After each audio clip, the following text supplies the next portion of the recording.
Riot season is upon us, and one may be coming to your neighborhood soon. This is the Urban Sentinel, and let's get into it.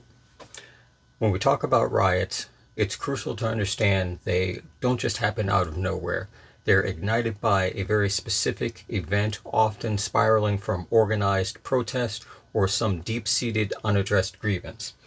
Think about what we've been seeing recently, for instance, in Los Angeles, where specific incidents have served as the flashpoint for widespread unrest. Initially, these might have been planned, organized gatherings, but seemingly a minor incident can explode into something that goes much bigger, becomes much larger, and more destructive in its consequences. So, how do you survive a riot? The most crucial piece of advice that you can get from anyone on any channel anywhere is simply don't be there. Don't be there in the first place. Now, if you know there's a planned protest in an area near you, avoid it, plain and simple. If you are working, if you're at school, if you're in an area where that event is going to take place, try to plan accordingly to either not be there during its scheduled time period or to be able to leave earlier. Many cities, like we've seen in LA, will implement curfews if things start to get out of control. And I'd suggest heeding them. Now, there are unavoidable circumstances, as the example, if you're working late and you work in one location and you have to pass through or get into the area that's under curfew, you have to be able to find out what you need to do on your end as best as possible to stay safe. But what if you're caught in the middle of a protest that is now turned into a riot? We'll break this down some. First off, if you're driving in your vehicle, you need to maintain enough space between you and the vehicle in front to allow you for quick maneuvering to either go around them or to maneuver yourself in the opposite direction if possible. If a crowd is formed around the vehicles, you need to start paying attention to that crowd. Are they simply passing through, trying to get by you, or are they systematically going to each vehicle, harassing the drivers and the occupants? Are they smashing windows? Are they pulling people out? Because that may be the deciding factor on if you stay in your vehicle or you keep your vehicle in the same place or you do your best to maneuver out of that area or abandon your vehicle altogether. So you need to be prepared that there may be a situation where you have to ditch your ride. We've seen instances plenty of times where vehicles become the targets and then the occupants become the targets. And now with the advent of driverless vehicles, other vehicles can be pulled into an area, effectively making roadblocks, preventing driver-operated vehicles from entering or exiting areas. And that can compound the situation because now you're faced with a string of vehicles that aren't actually occupied, but you can't get around them because they've effectively blocked the main travel roads. What if you're in a store, you're shopping, doing some, just general day-to-day routines and errands? If you have the opportunity, leave quickly. Wherever you see the mass of that crowd coming from and going to, you want to get ahead of them. So if you're looking out the window and you notice a crowd building up across the street and coming in the direction of the store, you need to exit the store as quickly as possible and go in the direction that they're going. Never go into the crowd. If you can't, for example, escape the store, have whoever's in charge lock the doors. Get to a room or an area that's not easily seen from the street, from the immediate observation from the outside. You want to get into a back stock room, employee break rooms, anything like that. If a building has a back alley or a back exit that leads someplace else other than where the crowd is gathering, take that exit and go. Worst comes to worst, barricade yourself into a bathroom if possible or into a small office depending upon what the situation is.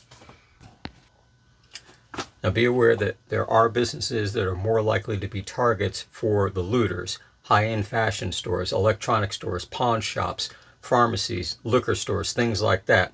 So in those cases, even if you're hiding in the back is the stock room and that has more of what they're looking for. So in some cases, you're better off taking that chance and exiting right away. Now, unfortunately, if you are in an area that a protest is turned into a riot and the police and other law enforcement, National Guard, what have you, are in the area and you're caught within that police circle as it is, you should expect law enforcement to be using riot control measures. They'll use things like tear gas, OC pepper spray, they'll have possibly water cannons, they'll have things like dogs, horses, and rubber bullets, mostly for the fact that with Tear gas, it's a wide area of effect. OC's pepper spray, it's more of a proximity to within a distance of individual police officers. Water cannons, you can use that again as a wide denial area of effect. They can hose an entire sidewalk down, pushing people off the ground, moving them away, spreading them out, controlling where they move to. Dogs, real simple. People are afraid of getting bit. Horses, people are afraid of getting trampled. They're rubber bullets, but they still hurt, and the firearm that uses them still goes bang. So it's all a psychological effect of being afraid of getting bitten, trampled, or shot. Now, if something does go down and there are chemicals in the air, pepper spray, tear gas, that sort of thing, it's best to, one, have something to rinse your eyes out with. A bottle of water is the best thing. Yes, milk does work more effectively against pepper spray, but realistically, are you going to keep a pint of milk in your glove box, in your gym bag, or in your desk drawer? It's going to be warm. It's been there for a couple days. That's really not something you want to play around with, trying to rinse out your eyes with basically moldy, bacteria-laden milk. So bottle of water, that'll work the best. The other option you can have, it's not as effective in rinsing and getting out the residue, but those small bottles for allergy eye meds, the eye drops for people who get severe allergies, as well as contact lens cleaner, the type that you don't have to rinse your contact afterwards. Those can help soothe the irritation in the eyes, numb and lessen some of the pain. But you want to be able to have, at minimum, a dust mask, a face mask, a t-shirt that you can pull up. You want to make sure that it's wet so it has the particles that are in the air adhere to that instead of passing through the materials into your lungs. Worst or best case scenario and your best option is to have a full face mask, gas mask, respirator. That would be the best thing, but that means that you got to make sure that you have that with you, one, all the time, and two, obviously, if you're going to be in an area where this is going down. Now that leads to self-preservation, plain and simple, your survival mindset. First off, keep moving. Don't linger, don't hang around, don't loiter, don't check things out. If you're in a riot area, you need to get out of there, keep moving. If you find yourself somewhere within a group that seems to be hostile in general or possibly hostile towards you, do your best to de-escalate it and avoid any potential confrontations. Make yourself appear non-threatening in your actions, in your movements, in your words. Everything about you needs to become the background, something inconsequential that no one's really going to pay attention to, because that's the key thing. All it takes is one of these people to single you out, to pay attention to you, and that draws all the attention on you. It's like those zombie horror films where the people are trying to sneak by and that one zombie happens to see them, makes a noise, and then 10, 20, 30, 40 zombies all turn around and start coming after them. That's the exact situation that you don't want. So you do your best when you can to blend in and move along. As far as actual self-defense, I'm suggesting go for non-lethal first. Pepper spray, physical force if you are capable, but you primarily want to be able to create distance between you and the threat to give you the opportunity to escape. That's your first and foremost thing, is you want to get distance between you and whatever the threat is so you have the opportunity to escape. Using lethal force, that becomes tricky because you're in a chaotic, crowded environment. The immediate threat that you may be attending to could end up becoming a situation where you now have caused injury or death to 2, 3 other people.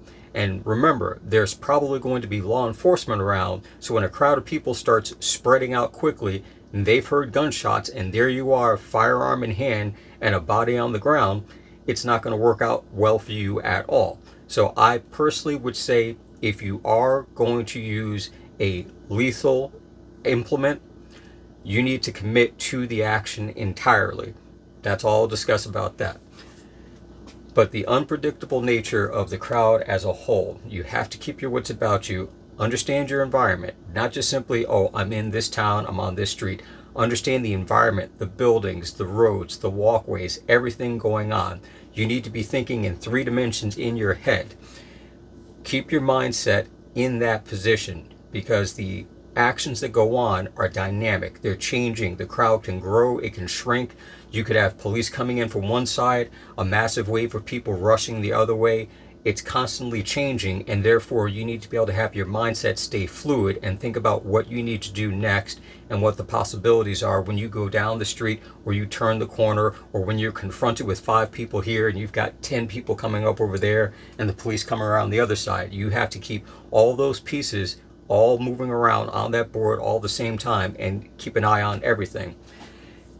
The key thing you have to think about is the riots start when the group as a whole, when there's that sort of unspoken consensus in the gathering, when they observe that there's no resistance to their movements, meaning they're trespassing in places that have always been clearly off limits and no one's stopping them, or there's no response to their actions when they start vandalizing things, smashing windows, spray painting, flipping things over, breaking things up, no one's stopping them. And then, of course, when there are no immediate consequences for their actions, when they start to loot, when they start to take things, that tells the crowd, that signals to them that, sure, we see police, we see National Guard, but we also see them not doing anything. They're letting us carry on. And that emboldens them. No matter what the original purpose was for the gathering, it devolves into that state of pack mentality, of mob mentality. And now the crowd just sort of moves through and moves along with a sort of an undulating roll and wave, a tsunami of destruction and chaos. So you need to stay informed, especially now with things that are going on. Listen to your local news, pay attention to message boards online, Facebook, Meta, whatever, all that kind of stuff.